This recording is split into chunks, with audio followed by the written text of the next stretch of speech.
नमस्कार दोस्तों, स्वागत है आपका स्टडी फॉर सिविल सर्विसेज में। उत्तर प्रदेश का कंप्लीट कॉम्प्रिहेंसिव करंट अफेयर है ये।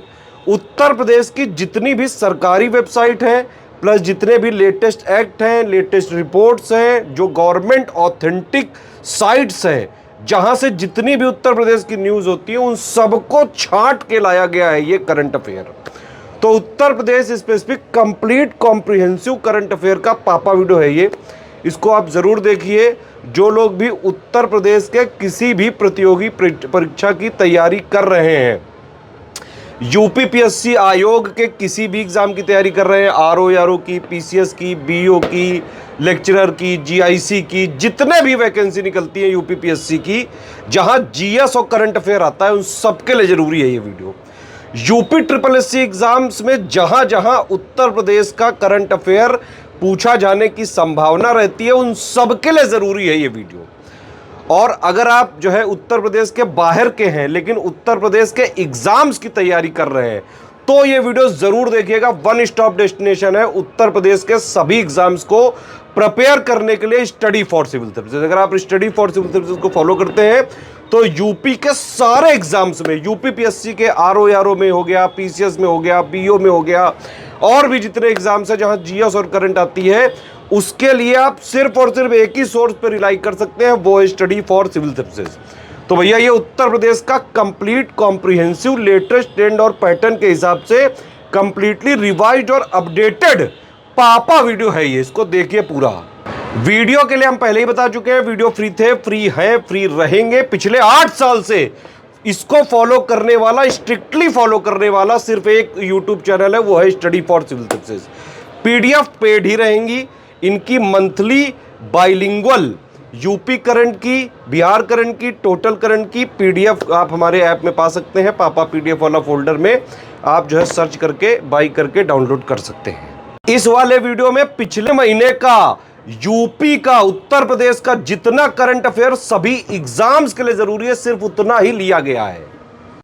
हेलो दोस्तों, आप सारे व्यूअर्स का बहुत बहुत स्वागत है एक बार फिर से। मार्च मंथ का करंट अफेयर इस पर्टिकुलर वीडियो में हम डिस्कस करेंगे उत्तर प्रदेश का।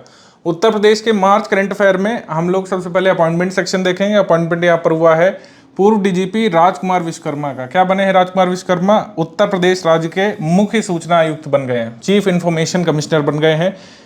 ठीक है, तो ये ध्यान रखना है। इन्फॉर्मेशन कमिश्नर अपॉइंट किए जाते हैं किसी भी राज्य के द्वारा, उनके राज्य के आरटीआई एक्ट के द्वारा। आरटीआई एक्ट केंद्र सरकार के द्वारा लाया गया था 2005 में। उसके बाद से सभी राज्यों ने अपना अपना आरटीआई एक्ट लागू किया है। आरटीआई एक्ट, आरटीआई रूल्स, ये सब राज्य अपने अपने लागू करने का काम करते हैं। आगे बढ़ते हैं हम लोग। राजकुमार विश्वकर्मा नियुक्त हुए हैं, साथ ही साथ 10 नए सूचना आयुक्त भी आए, तो ध्यान रखिएगा। ये पोस्ट काफ़ी दिन से वैकेंट थी इन्फॉर्मेशन कमिश्नर की, तो राज्य मुख्य सूचना आयुक्त और 10 नए राज्य सूचना आयुक्त नियुक्त हुए हैं। आगे बढ़ेंगे हम लोग। पुरस्कार सम्मान पे आ जाते हैं, क्योंकि नियुक्तियों में केवल एक ही जरूरी नियुक्ति थी। पुरस्कार सम्मान में उत्तर प्रदेश माटी कला पुरस्कार ये अनाउंस किया गया है। विजेता व्यक्तियों के नाम एक बार देख लीजिए आप।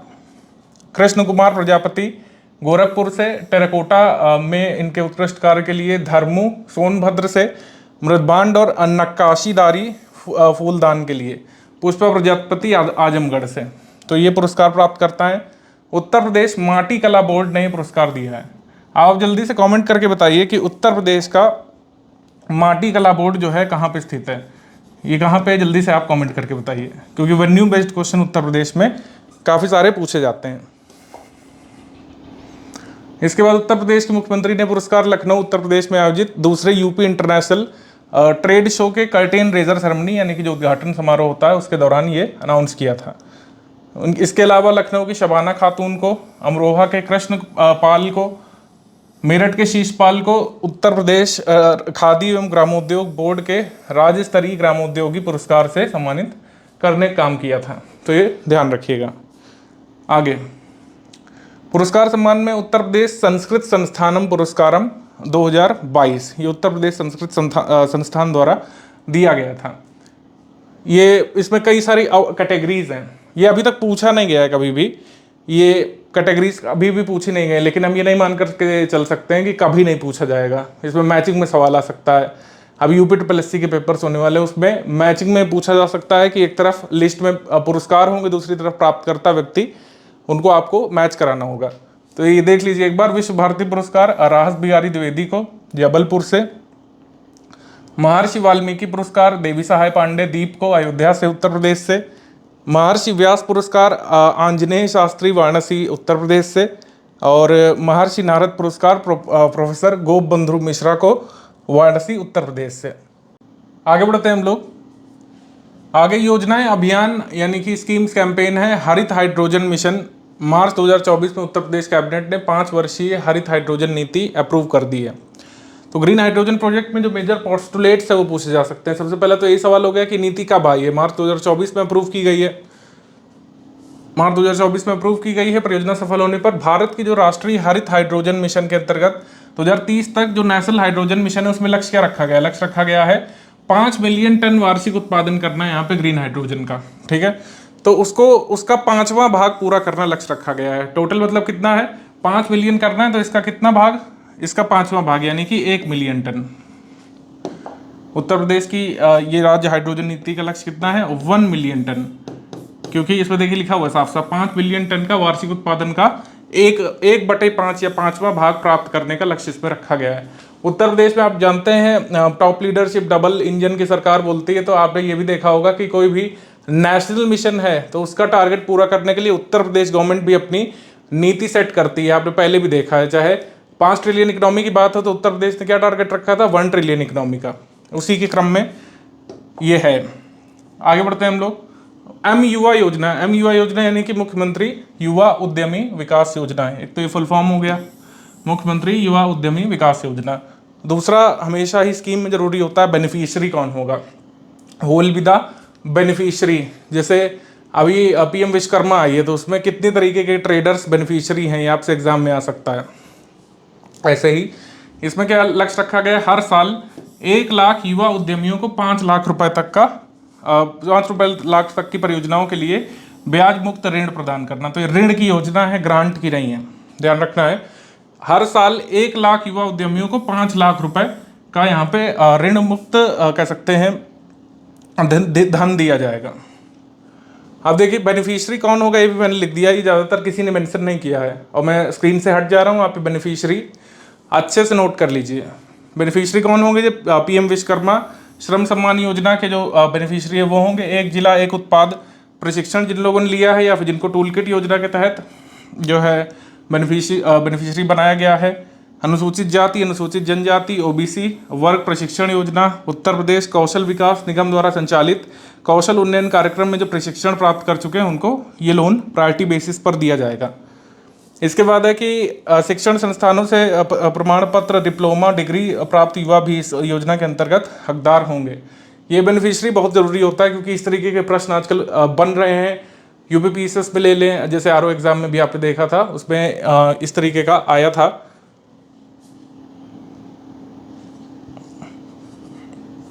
आगे बढ़ते हैं।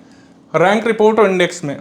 रैंक रिपोर्ट इंडेक्स में सबसे पहले जीडीपी वृद्धि रिपोर्ट, ये state bank of India research के द्वारा जीडीपी ग्रोथ पर ये रिपोर्ट आई है। इसमें उत्तर प्रदेश का जो लोकस है वो यहाँ पर देखना है। जीडीपी में 235 पॉइंट्स की जो वृद्धि हुई है, बेसिक पॉइंट की जो वृद्धि हुई है, उसमें महाराष्ट्र से जो वृद्धि मिली है वो है 56 पॉइंट्स की। टोटल इंडिया की वृद्धि अगर 235 मान लें तो महाराष्ट्र का योगदान उसमें 56 है, उत्तर प्रदेश का योगदान इसमें 40 है।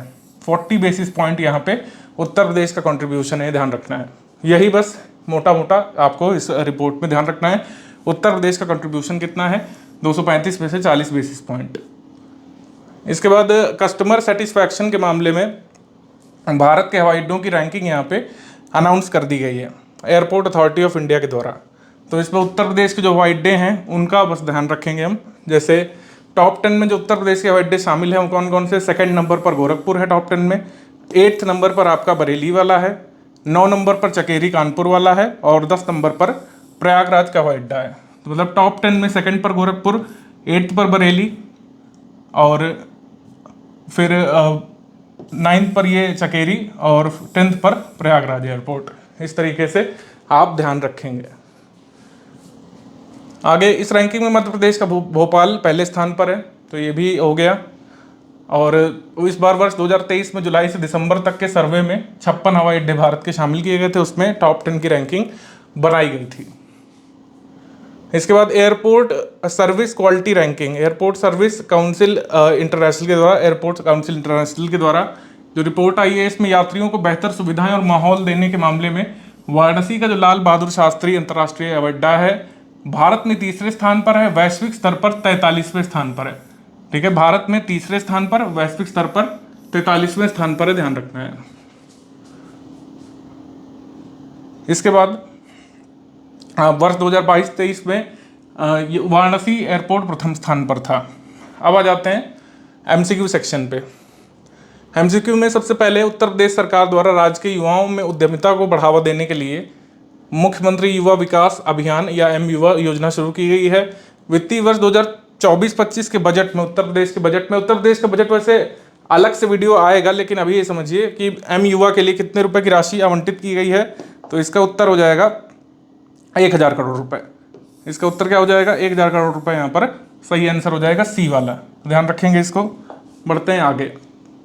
गलत कथनों का फिर यहाँ पर आपको चयन करना है। मार्च 2024 में अंतर्राष्ट्रीय प्रकाशन संस्था हुरून द्वारा ग्लोबल रिच रिपोर्ट या रिच लिस्ट प्रकाशित की जाती है। कानपुर के 2 उद्योगपति, घड़ी साबुन या RSPL कंपनी के मालिक मुरलीधर ज्ञानचंदानी और बिमल ज्ञानचंदानी क्रमशः 1632 और 2279वें स्थान पर हैं। तो ये कथन सही है। ठीक है, उत्तर प्रदेश से संबंधित उद्यमी अगर बहुत अच्छी रैंक नहीं भी लाएं, आपको पता होना चाहिए, जैसे सिर्फ इसमें इतना ही पूछेंगे कि उत्तर प्रदेश के किन उद्यमियों को शामिल किया गया है, तो कानपुर के उद्योगपतियों को इसमें शामिल किया गया। उत्तर प्रदेश का वेटेज लगातार बढ़ रहा है आपके एग्जाम में। उत्तर प्रदेश का एग्जाम देने जा रहे हैं, अगर उसमें यूपी जीके या यूपी करंट, यूपी समसामयिकी कुछ भी है, तो बहुत छोटी डिटेल भी हमको नोट करनी पड़ेगी। सेकंड स्टेटमेंट यहाँ पर कह रहा है, मार्च 2024 में वाराणसी में 2 दिवसीय विशेष कार्यक्रम का आयोजन हुआ था, जिसको मसान होली बोलते हैं। मसान होली जो लोग वाराणसी में रहते हैं आपने देखी होगी, लेकिन अदर जो डिस्ट्रिक्ट से लोग हैं वो भी यहाँ पे ध्यान रखिए। तो दोनों ही कथन यहाँ पे सही हैं, तो कोई भी नॉट करेक्ट नहीं है। आंसर यहाँ पे हो जाएगा डी वाला, कोई भी गलत कथन इसमें नहीं है। आगे बढ़ते हैं हम लोग। इससे पहले स्पष्टीकरण देख लीजिए।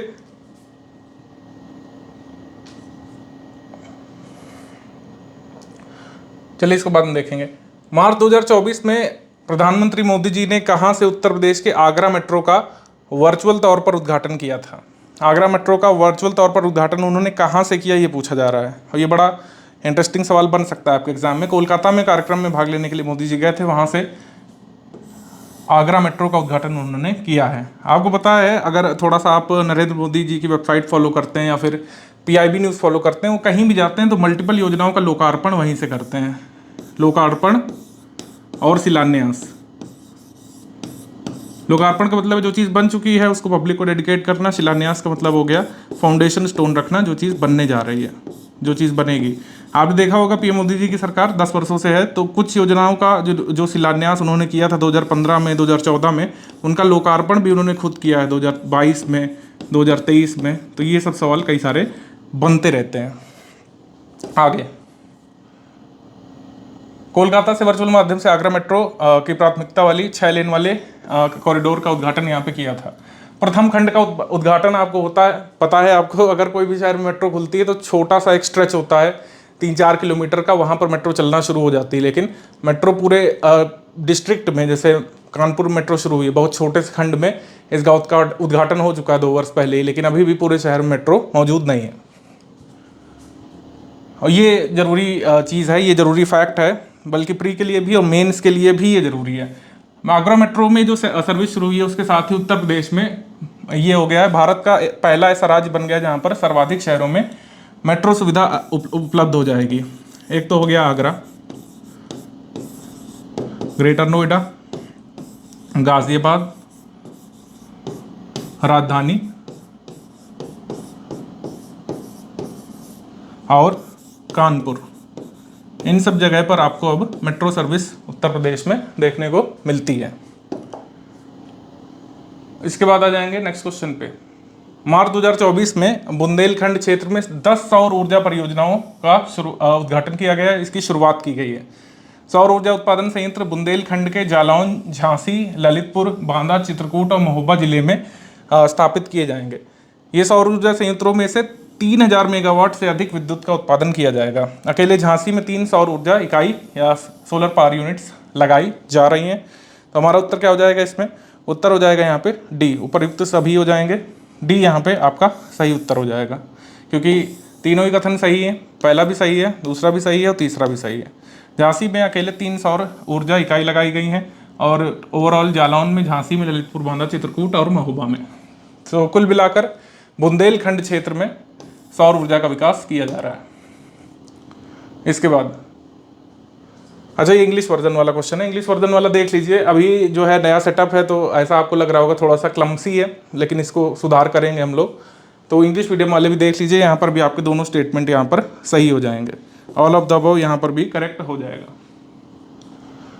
जल्द ही तहसील स्तर पर अग्निशमन केंद्र बनाने वाला राज्य का, मतलब देश का पहला राज्य उत्तर प्रदेश बन जाएगा। तहसील स्तर पर, तहसील स्तर पर अग्निशमन संयंत्र, आप समझ रहे हैं, मतलब कि जो फायर सर्विसेज हैं, फायर और इमरजेंसी सर्विसेज, इनका विस्तार किया जा रहा है उत्तर प्रदेश में। कोई भी राज्य ऐसा नहीं जहाँ पर तहसील स्तर पर ये सर्विस अवेलेबल हो। ज़्यादातर डिस्ट्रिक्ट लेवल पर है। डिस्ट्रिक्ट लेवल पर 2-3 इमरजेंसी सर्विस सेंटर होते हैं, फायर सर्विस सेंटर, लेकिन यहाँ पर तहसील स्तर पर बनाया जाएगा। तो हमसे पूछा स्टैटिक आंसर, स्टैटिक कई बार पूछ लेते हैं करंट में। Uttar Pradesh fire and emergency service की स्थापना कब की गई थी, ये पूछा है। तो इसका आंसर हो जाएगा ऑप्शन नंबर ए, ईयर 1944। आज़ादी से पहले उत्तर प्रदेश में फायर सर्विस शुरू कर दी गई थी, फायर एंड इमरजेंसी सर्विसेज। तब यूनाइटेड प्रोविंस के नाम से जाना जाता था। इसके बाद प्रोजेक्ट प्रवीण के माध्यम से 61,000 से अधिक लड़के और लड़कियों को का कौशल प्रशिक्षण प्रदान किया गया है। इस परियोजना के उच्चतर माध्यमिक विद्यालयों में पढ़ने के किस छात्रों के लिए स्कीम, मतलब अगेन मैंने पूछा बेनिफिशियरी कौन है। प्रोजेक्ट प्रवीण के तहत जो स्किल ट्रेनिंग दी जा रही है हायर सेकेंडरी स्कूल्स में, किस क्लास से किस क्लास तक के बच्चों को, तो ये ट्रेनिंग दी जा रही है क्लास 9 से 12th तक के बच्चों को। ऑप्शन नंबर सी यहाँ पर सही है। तो प्रोजेक्ट प्रवीण जो है किससे संबंधित है? क्लास 9 से 12th तक के बच्चों के लिए। प्रोजेक्ट प्रवीण ये कब आया था? ये पायलट तौर पर वर्ष 2022-23 में शुरू किया गया था। पायलट तौर पर मतलब है प्रायोगिक तौर पर, लेकिन अब जो है ये लागू किया जा रहा है और इसका ऑब्जेक्टिव है improve the education system and curriculum of the state. पाठ्यक्रम में सुधार करना इसका उद्देश्य है। इसके बाद उत्तर प्रदेश का कौन सा जिला जनवरी 2018 से मार्च 2024 तक लगातार आकांक्षी जिला कार्यक्रम के समग्र प्रदर्शन में 112 जो एस्पिरेशनल डिस्ट्रिक्ट है उसमें पहले स्थान पर लगातार बना रहा है? तो ये रिकॉर्ड है और ये आप जब उत्तर प्रदेश की अचीवमेंट गिनाएंगे मेंस वाले पेपर में 5-6 में, तब भी आप इसको नोट कर सकते हैं। सोनभद्र एस्पिरेशनल डिस्ट्रिक्ट प्रोग्राम कब से शुरू हुआ है? 112 डिस्ट्रिक्ट में, 112 डिस्ट्रिक्ट में एस्पिरेशनल डिस्ट्रिक्ट प्रोग्राम शुरू ही हुआ था 2018 जनवरी से, और तब से लेकर अभी तक मार्च 2024 तक फर्स्ट पर कौन बना रहा है एस्पिरेशनल डिस्ट्रिक्ट में? सोनभद्र। तो काफ़ी बड़ी अचीवमेंट उत्तर प्रदेश की भी है। उत्तर प्रदेश में मक्का उत्पादन के संबंध में कौन सा कथन गलत है या फिर है? पहला कथन है उत्तर प्रदेश सरकार की नीति है कि वर्ष 2029-30 तक मक्का उत्पादन 4.1 मिलियन तक बढ़ाया जाए। ये स्टैट जो है ये रॉन्ग है। सही स्टैट इस पर ध्यान रखिएगा। 2027-28 तक 3.2 मिलियन टन का मक्के का उत्पादन करना है उत्तर प्रदेश सरकार को। तो पहला स्टेटमेंट यहाँ पे रॉन्ग हो जाता है। फर्स्ट स्टेटमेंट यहाँ पर रॉन्ग है। सेकंड स्टेटमेंट कह रहा है कि मक्के का उपयोग किया जाता है जैसे भोजन में, पोल्ट्री फीड के दौरान, पोल्ट्री फीड यानी कि पशु जो मतलब पोल्ट्री के एनिमल्स हैं उनको फीड करने के लिए, जैसे मुर्गों को खिलाया जाता है पौष्टिक अनाज के रूप में मेज़। इसको फ्यूल के रूप में यूज़ किया जा सकता है। अनाज आधारित इथेनॉल में मक्के का इस्तेमाल किया जाता है। यूपीएससी में अगर आपको याद हो क्वेश्चन आया था 2020 में, जिसमें विभिन्न तरीके की फसलों के बारे में पूछा था कि इथेनॉल उत्पादन में किसका यूज़ करते हैं। तो इथेनॉल उत्पादन में मक्के का काफ़ी इस्तेमाल किया जाता है। फार्मास्यूटिकल में भी मक्के का जो है रोल है, कॉस्मेटिक्स में भी है, इवन टेक्सटाइल में है, कागज़ में और अल्कोहल उद्योग में, तो सभी को पता है। तो हमारा आंसर इसमें हो जाएगा केवल 2 यहाँ पे सही है। केवल 2 यहाँ पर सही है। पहला मतलब इनकरेक्ट है, सेकंड वाला करेक्ट है। ये वाला करेक्ट है, ये वाला इनकरेक्ट है। देखिए यहाँ पे लिखा भी हुआ है। तो मतलब जो पीडीएफ मिलती है, जो पीडीएफ पेड ग्रुप को मिलती है, उसमें स्पष्टीकरण लिखा रहता है, उनको अलग से नोट करने की आवश्यकता नहीं होती है। आगे 7 मार्च 2024 को केंद्रीय मंत्री श्री हरदीप सिंह पुरी ने समावेशी विकास की दिशा में एक और कदम बढ़ाते हुए उत्तर प्रदेश के किस जिले में वर्चुअल रूप से 177 विकास परियोजनाओं का उद्घाटन और शिलान्यास किया था? ये क्वेश्चन है। इसका आंसर क्या है? सही उत्तर सोनभद्र हो जाएगा। ऑप्शन नंबर सी यहाँ पर सही है। सोनभद्र से विभिन्न तरीके की परियोजनाओं का उद्घाटन किया था, जिसमें कुछ सैनिटेशन प्रोग्राम्स हैं, कुछ पब्लिक यूटिलिटी सर्विसेज यहाँ पे अनाउंस की गई थी, जिनकी डिटेल नहीं जरूरी है। सिर्फ इतना ही आपसे पूछेंगे, जैसे क्वेश्चन में दिया हुआ है कि कितने 177 डेवलपमेंट प्रोजेक्ट्स जो है इनका फाउंडेशन स्टोन रखा था सोनभद्र में श्री हरदीप पुरी ने। ये कई बार हमने क्विज में भी पूछा है और कम्युनिटी पोस्ट में भी पूछा था हमने, और काफ़ी सारे लोगों ने सही उत्तर दिया था। उत्तर प्रदेश के किस रेलवे स्टेशन पर QR कोड के माध्यम से टिकट खरीदने की सुविधा कर दी गई है? तो ये सुविधा शुरू कर दी गई है बनारस रेलवे स्टेशन से। ऑप्शन नंबर ए यहाँ पर सही है। QR कोड के माध्यम से यहाँ पर आप टिकट बाय कर सकते हैं। इसके बाद फेयर रिपीटर में QR कोड की सुविधा उपलब्ध कराने वाला वाराणसी जो है अपने मंडल का पहला रेलवे स्टेशन बना है। मार्च 2024 में उत्तर प्रदेश सरकार ने राज्य के कितने अविकसित शहरों में विकास को गति लाने के लिए आकांक्षी नगर कार्यक्रम की शुरुआत की थी? Aspirational cities programme Uttar Pradesh सरकार ने खुद का अपना लॉन्च किया। एस्पिरेशनल डिस्ट्रिक्ट प्रोग्राम 2018 से वो तो चल ही रहा है नीति आयोग का, 112 पूरे ओवरऑल डिस्ट्रिक्ट्स में, पूरे कह सकते हैं कंट्री में, लेकिन उत्तर प्रदेश ने अपना भी यहाँ पे शुरू कर दिया है। कितने ULBs के लिए है? अर्बन लोकल बॉडीज़ के लिए 100 अर्बन लोकल बॉडीज़ को यहाँ पे टारगेट किए जाना है, 100 ULBs के लिए। आंसर यहाँ पे हो जाएगा डी, 100 ULBs के लिए। मार्च 2024 में ओखला पक्षी अभयारण्य द्वारा विश्व वन्य जीव दिवस 2024 मनाया गया था। ओखला पक्षी अभयारण्य कहाँ पे स्थित है? ये आपसे इसमें पूछा है। सिंपल मतलब स्टैटिक करंट को मिक्स करके पूछा है। इसका उत्तर क्या हो जाएगा? इसका उत्तर हो जाएगा ए, गौतम बुद्ध नगर। इसका आंसर हो जाएगा ऑप्शन नंबर ए यहाँ पर सही है। इसका ये थीम देख लीजिए, WWF EIACP ministry of environment forest and climate change ने वर्ल्ड वाइल्ड लाइफ डे 2024 कहाँ पे बनाया है? ओखला बर्ड सेंचुरी के अंदर बनाया है। और इस बार की थीम है connecting people and planet, connecting people and planet. Green hydrogen policy के संबंध में निम्नलिखित में से कौन सा कथन सही है? मैंने बताया मार्च 2024 को ग्रीन हाइड्रोजन पॉलिसी को अप्रूवल मिला था, ये तो ध्यान रखना ही है आपको। तारीख नहीं जरूरी है, लेकिन महीना और ये वर्ष जरूरी है। इसके तहत वर्ष 2028 तक सालाना 10 लाख मीट्रिक टन हाइड्रोजन उत्सर्जन सृजित करने का लक्ष्य रखा गया है। तो इसका आंसर भी हो जाएगा यहाँ पे सी वाला। दोनों ही कथन यहाँ पर सही है। टारगेट ये है 10 lakh metric tonne green hydrogen annually 2028 तक। मार्च 2024 में यूनियन मिनिस्ट्री ने अप्रूवल दिया है कितने रेलवे स्टेशन का नाम चेंज करने के लिए? अमेठी डिस्ट्रिक्ट में, अमेठी डिस्ट्रिक्ट में नाम चेंज किए जाएंगे 8 जगह पर। ठीक है, 8 रेलवे स्टेशन अमेठी डिस्ट्रिक्ट में जो है उनके नाम उत्तर प्रदेश सरकार चेंज करेगी। ऑप्शन नंबर यहाँ पर सी सही होगा।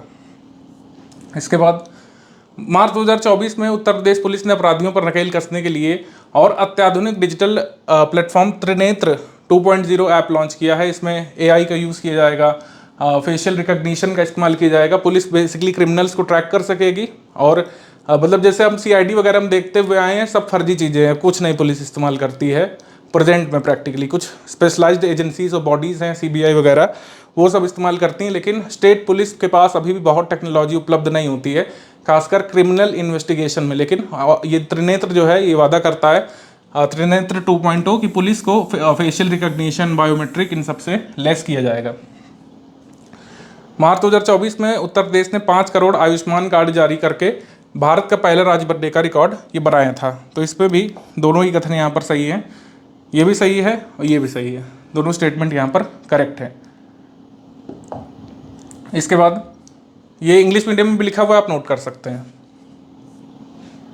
मार्च 2024 में उत्तर प्रदेश सरकार ने अनाउंस किया था कि एक टेलीमेट्रिक वेदर स्टेशन TWS लगाया जाएगा 100 मोस्ट ड्रॉट प्रोन तहसील में, 100 मोस्ट ड्रॉट प्रोन तहसील। अब कई बार जो है आपका जो स्टैटिक अगर मजबूत हो करंट वाला भी आप कर सकते हैं, बहुत ही कॉमन सेंस की बात है। मोस्ट ड्रॉट प्रोन तहसील कहाँ पे पाए जाएंगे, किस रीजन में पाए जाएंगे? उत्तर सरल है, इसका आंसर हो जाएगा Bundelkhand, option number D. Bundelkhand सूखाग्रस्त रहता है, वहाँ पे सॉइल भी इसी वजह से ख़राब हो रही है, तो इसी वजह से ड्रॉट प्रोन तहसील जो 100 है बुंदेलखंड डिस्ट्रिक्ट की, वहाँ पर टेलीमेट्रिक वेदर स्टेशन लगाए जाने हैं, TWS। पढ़ते हैं हम लोग आगे। उत्तर प्रदेश सरकार ने आगामी लोकसभा चुनाव और त्योहारों को देखते हुए राज्य की राजधानी लखनऊ में कब तक के लिए दंड संहिता प्रक्रिया की धारा 144 को लागू किया था। धारा 144 को स्टेट कैपिटल में लागू किया था लोकसभा इलेक्शंस और फेस्टिवल्स के मद्देनज़र। तो कब तक किया? जब तक आपका इलेक्शंस और फेस्टिवल्स का सीजन चल रहा है। कोई खास इंपॉर्टेंट नहीं है। ये कोड ऑफ क्रिमिनल प्रोसीजर अब तो वैसे भी भारतीय न्याय संहिता में बदलने वाला है, लेकिन जो धारा 144 है वो क्या कहती है ये आपको पता होना चाहिए अभी भी। 19 अप्रैल से 1 जून तक 7 चरणों में उत्तर प्रदेश में चुनाव होने हैं। फर्स्ट जो फेज़ है वो खत्म भी हो रहा है जब तक मैं ये वीडियो आप तक पहुंचा रहा हूँ। उत्तर प्रदेश फार्मास्यूटिकल उत्पादों का प्रमुख उत्पादक और निर्यातक देश बनने की दिशा में तेजी से आगे बढ़ रहा है। तो ये कथन सही है। बायोटेक पार्क उत्तर प्रदेश में ऑलरेडी इस्टेब्लिश्ड है और कह सकते हैं और भी कई सेंट्रल गवर्नमेंट की इनिशिएटिव्स यहाँ पे आने वाले हैं, इसके बारे में बता चुके हैं आपको। उत्तर प्रदेश सरकार ने ललितपुर में 2000 एकड़ में फैला एक फार्मा पार्क का निर्माण करना शुरू कर दिया है। ये भी सही है। मार्च 2024 तक मदन मोहन मालवीय प्रौद्योगिकी विश्वविद्यालय के फार्मेसी भवन की आधारशिला रख दी गई थी। तो मदन मोहन मालवीय विश्वविद्यालय के फार्मेसी भवन की आधारशिला भी कब रखी गई है? मार्च 2024 में। तो हमारा आंसर क्या हो जाएगा इसमें? हमारा आंसर हो जाएगा इसमें उपर्युक्त सभी, डी यहाँ पर आपका सही उत्तर हो जाएगा। इंग्लिश मीडियम वाले भी देख लीजिए, यहाँ पे तीनों ही स्टेटमेंट यहाँ पर सही हो जाएंगे। जो आपका फार्मा पार्क 2000 एकड़ में बन रहा है ललितपुर में, वो कहाँ पे है? मतलब वो किस कह सकते हैं यूनिवर्सिटी का पार्ट है? Madan Mohan Malviya university of technology का ही वो पार्ट है। अच्छा, ये क्वेश्चन आरएस के एग्जाम में आया था, ठीक है, ये आपको नोट करना चाहिए ही, क्योंकि उत्तर प्रदेश की बात कर रहे हैं कि फार्मा हब बनने वाला है, इंडिया की पोजीशन क्या है। हमेशा ही चीज़ों को कनेक्ट करिए, इसी तरीके से आप ज़्यादा लंबे समय तक हर चीज़ याद कर पाते हैं। सबसे पहला स्टेटमेंट इसमें आया था आरएस पेपर में, इंडिया के पास 80% मार्केट शेयर है ग्लोबल मेडिसिन मैन्युफैक्चरिंग का, यानी कि जितनी भी वैक्सीन मैन्युफैक्चरिंग होती है पूरे वर्ल्ड में ग्लोबली, उसमें भारत का शेयर 80% है। ये स्टेटमेंट रॉन्ग है। ये स्टैट दिया गया था 60% है, 80% यहाँ दिया है, इसलिए वजह से गलत है। इंडिया की रैंक 3rd है world wide production of pharma products by volume. Volume के मामले में 3rd है, लेकिन वैल्यू के मामले में 14th है, ठीक है। फार्मा प्रोडक्ट्स वैल्यूएशन के मामले में 14th है और वॉल्यूम के मामले में 3rd पर है। ये सही, ये सही। इंडिया लार्जेस्ट प्रोवाइडर है जेनरिक मेडिसिन का, ये जरूर ध्यान रखिएगा। कई बार चीज़ें हमारे स्वास्थ्य मंत्री मनसुख मंडाविया जी ने हाईलाइट भी करी है, तो ये ध्यान रखिएगा। आगे, निम्नलिखित में से उत्तर प्रदेश में किस नदी के किनारे वाटर वर्क्स का निर्माण किया जाना है? वाटर वर्क्स बनेंगे यमुना नदी के किनारे। ऑप्शन नंबर बी, यमुना नदी के किनारे वाटर वर्क्स बनेंगे। आगरा के यमुना पार क्षेत्र में 413 करोड़ रुपए से नए वाटर वर्क्स का निर्माण किया जाना है। किस पार्क में उत्तर प्रदेश में 55 फीट ऊंचा डायनासोर का जो मॉडल है वो लगाया जाएगा? मतलब पत्थर का डायनासोर यहाँ पे लगाया जाएगा। ये लगाया जाएगा जनेश्वर मिश्र पार्क में। जनेश्वर मिश्र पार्क में ये लगाया जाएगा। वहाँ पे एक जुरासिक पार्क बना रहे हैं जनेश्वर मिश्र पार्क में, तो बड़े बड़े डायनासोर और कई सारे जो गॉडजिला है, जो कैरेक्टर हम देखते हुए आए हैं हॉलीवुड में, किंग कॉन्ग, वूली मैमथ, इन सब का रियल साइज स्टैचू यहाँ पे लगाया जाएगा। उत्तर प्रदेश का पहला ये डायनासोर पार्क बनने वाला है जनेश्वर मिश्र पार्क लखनऊ में। गौतम बुद्ध नगर के पूर्व डीएम सुहास एलवाई थाईलैंड में ओपन बैडमिंटन पटाया में गोल्ड मेडल जीतने के बाद देश के अधिकारी वर्ग में सर्वाधिक गोल्ड जीतने वाले पहले आईएएस अधिकारी प्लेयर बन गए हैं। इनका जन्म स्थान कहाँ है? इनका जन्म स्थान है कर्नाटक में। Option number C. Uttar Pradesh cadre के आईएएस रहे हैं, लेकिन ये आते कहाँ से? कर्नाटका से। Option number C. Shimoga district Karnataka को बिलोंग करते हैं और उत्तर प्रदेश कैडर के आईएएस ऑफिसर 2007 बैच के हैं। पहले automated driving test track ADTT के बारे में गलत कथनों का चयन करना है। पहला कथन है, मारुति सुजुकी इंडिया द्वारा अयोध्या में पहला ऑटोमेटेड ड्राइविंग टेस्ट ट्रैक खोला गया है। ये मारुति सुजुकी द्वारा खोला गया है, मारुति सुजुकी इंडिया द्वारा, ये बहुत जरूरी है। पहला ऑटोमेटेड ड्राइविंग ट्रैक है जो ड्राइवर ट्रेनिंग और टेस्टिंग इंस्टीट्यूट में खोला गया है और इसका उद्घाटन राज्य के मुख्यमंत्री ने किया था। तो 3rd वाला इनकरेक्ट है, परिवहन मंत्री ने किया था, मुख्यमंत्री जी नहीं गए थे। हालांकि पहला और दूसरा स्टेटमेंट एकदम करेक्ट है, तो इसमें इनकरेक्ट हो जाएगा ओनली 3। ऑटोमेटेड ड्राइविंग टेस्ट और ट्रेनिंग इंस्टीट्यूट का क्या मतलब है और ये ऑटोमेटेड ट्रैक क्या करेगा? आपने अगर DL अपना बनवाया होगा कभी ड्राइविंग लाइसेंस, तो आपको एक टेस्ट देना पड़ता है, चाहे लाइट मोटर व्हीकल के लिए यानी कार चलाने के लिए और ट्रक चलाने के लिए, हैवी मोटर व्हीकल के लिए आपको ड्राइविंग टेस्ट देना पड़ता है। ड्राइविंग टेस्ट बड़ा ही अच्छे तरीके से नहीं कराया जाता है, अगर आपको पता है। नॉर्मल से ट्रैक्स होते हैं, कई बार लोग रिकॉर्ड भी नहीं कर रहे होते हैं। ये ऑटोमेटेड ट्रैक इसीलिए लाया गया है जिससे बाकायदा रिकॉर्डिंग हो और अच्छे लोग जो डीएल मतलब डीएल को धारण करने के पात्र हैं, सब कुछ स्किल जानते हैं, रोड स्किल्स जिनमें है, रोड एटिकेट्स है, रोड के रूल्स वगैरह सब जानते हैं, ठीक है।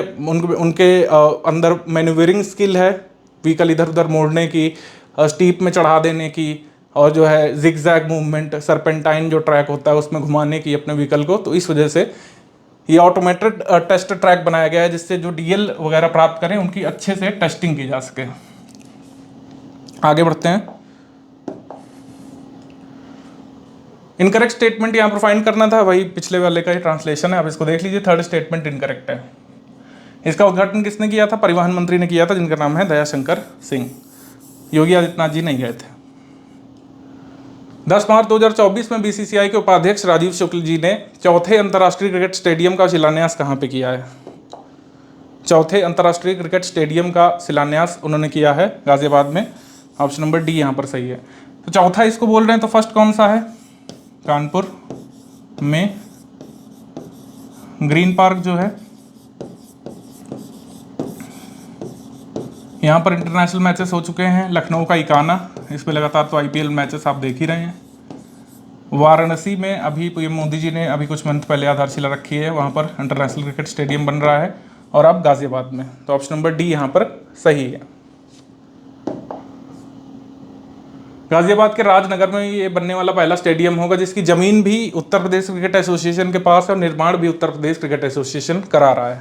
ग्रीन पार्क सरकार के अधीन आता है, इकाना पीपीपी मॉडल के तहत बनाया गया है। 10 मार्च 2024 को भारत के प्रधानमंत्री श्री मोदी जी ने उत्तर प्रदेश के किस जनपद से 15 हवाई अड्डा परियोजनाओं का उद्घाटन किया था? 15 हवाई अड्डों का उद्घाटन और कई सारे कार्यक्रमों का लोकार्पण, शिलान्यास किया है। कहाँ से? आजमगढ़ से। आजमगढ़ से किया है, तो ये ध्यान रखना है। 15 हवाई अड्डे परियोजनाओं का शिलान्यास किया है, तो पुणे, कोल्हापुर, ग्वालियर, जबलपुर, दिल्ली, लखनऊ, अलीगढ़, आजमगढ़, चित्रकूट, मुरादाबाद, श्रावस्ती और आदमपुर हवाई अड्डों के 12 नए टर्मिनल भवनों का उद्घाटन पीएम जी ने किया था। इसके बाद कौन सा कथन यहाँ पर सही है? आईआईटी कानपुर में देश का पहला हाइड्रोन थेरेपी केंद्र शुरू किया गया है। कैंसर के उपचार से संबंधित हाइड्रोन थेरेपी आप जानिए। और ये भारत का पहला विश्व का ऐसा 7वां केंद्र होगा जहाँ पर हाइड्रोन थेरेपी सर्विस अवेलेबल होगी। इस पर काम शुरू हो चुका है कुल मिला करके। तो दोनों स्टेटमेंट यहाँ पर सही है, पहला भी करेक्ट है, सेकंड भी करेक्ट है। आंसर यहाँ पर हो जाएगा सी। हाल ही में इलाहाबाद उच्च न्यायालय की लखनऊ पीठ ने उत्तर प्रदेश मदरसा शिक्षा बोर्ड अधिनियम 2004 को असंवैधानिक बता दिया है। ठीक है, ये पहला स्टेटमेंट यहाँ पे करेक्ट हो गया। सेकंड है, उत्तर प्रदेश राज्य फार्मास्यूटिकल उत्पादों का एक प्रमुख केंद्र और निर्यातक बनने की ओर अग्रसर है। ये भी सही है, ये तो डिस्कस कर ही चुके हैं। और मार्च 2024 में उत्तर प्रदेश के पूर्व राज्यपाल और वरिष्ठ कांग्रेस नेता अजीज कुरैशी का निधन हुआ था। ये भी सही है। तो सही कथन इस पे फाइंड करना है, तो सही कथन यहाँ पर हो जाएंगे। अच्छा, एक्चुअली गलत पूछा है, गलत कथन पूछा तो हो जाएगा उपरोक्त में से कोई नहीं। आंसर यहाँ पर डी हो जाएगा, डी वाला यहाँ पे सही होगा। ये इंग्लिश मीडियम वाला है, इसमें भी आंसर हो जाएगा D, none of the above. Uttar Pradesh expressway औद्योगिक विकास प्राधिकरण ने Adani total energies E mobility limited के साथ 4 एक्सप्रेसवे पर चार्जिंग इंफ्रास्ट्रक्चर डेवलप करने के लिए समझौता किया है। वो 4 एक्सप्रेसवे में से कौन सा शामिल नहीं है इसमें? तो 4 एक्सप्रेसवे में अडानी एनर्जीज के द्वारा चार्जिंग इंफ्रास्ट्रक्चर क्रिएट किया जाएगा। चार्जिंग इंफ्रास्ट्रक्चर क्रिएट करने की ज़रूरत है क्योंकि आपने देखा होगा अब रोड पर ई व्हीकल्स दिखने लगे हैं। सरकार की सब्सिडी का लाभ का कह सकते हैं आकर्षण हो या फिर फ्यूल बचाने का लोगों को चस्का लग रहा है, कुछ भी है, अब ई व्हीकल्स आपको दिखने लगे होंगे। क्या आपके जनपद में ई व्हीकल्स दिख रहे हैं? आप कमेंट करके बताइएगा। लेकिन अब ई व्हीकल्स बढ़ रहे हैं तो चार्जिंग इंफ्रास्ट्रक्चर भी सरकार को अब जरूरत महसूस हो रही है इसको क्रिएट करने की, खासकर हाईवेज वगैरह में जहाँ पर लंबा रन होता है। आपको पता है जितने भी ईवीज इस समय मार्केट में आ रहे हैं बहुत ज़्यादा चार्जिंग कैपेसिटी नहीं है। एक सिंगल चार्ज में जो रेंज मिलती है 60-70 किलोमीटर होती है, तो उसके बियॉन्ड आपके पास रोड साइड सर्विसेज उपलब्ध होनी चाहिए व्हीकल चार्ज करने के लिए। तो इसीलिए हिलाया गया है। कुल मिलाकर हम लोग कह सकते हैं कि प्रयागराज लिंक एक्सप्रेसवे पर यह परियोजना नहीं लागू की जाएगी। आगरा लखनऊ एक्सप्रेसवे पर, बुंदेलखंड एक्सप्रेसवे पर, गोरखपुर एक्सप्रेसवे पर ये लागू किया जाना है। चार्जिंग इंफ्रास्ट्रक्चर बनेंगे। और कहाँ बनेंगे? Purvanchal expressway, Agra Lucknow expressway, Gorakhpur link expressway, Bundelkhand expressway में 26 चार्जिंग स्टेशन इस कंपनी द्वारा डेवलप किए जाने हैं। इसके बाद फरवरी 2024 में निम्नलिखित में से किसने S2 नामक भारत की पहली hyper velocity expansion tunnel test सुविधा की सफलतापूर्वक स्थापना और परीक्षण किया है? तो ये जो है पूछा जा सकता है आपको। India first hyper velocity expansion tunnel test, जिसका नाम S2 रखा गया है, तो इसको किया है IIT कानपुर ने। ऑप्शन नंबर बी यहाँ पर सही है, IIT Kanpur, Indian institute of technology Kanpur. IIT Kanpur ने भारत की पहली हाइपर वेलोसिटी एक्सपेंशन टनल सुविधा का सफलतापूर्वक लोकार्पण किया है। 24 मीटर लंबी सुविधा है। एरोस्पेस इंजीनियरिंग विभाग के अंतर्गत IIT कानपुर के हाइपरसोनिक प्रायोगिक एरोडायनेमिक्स प्रयोगशाला में स्थित है।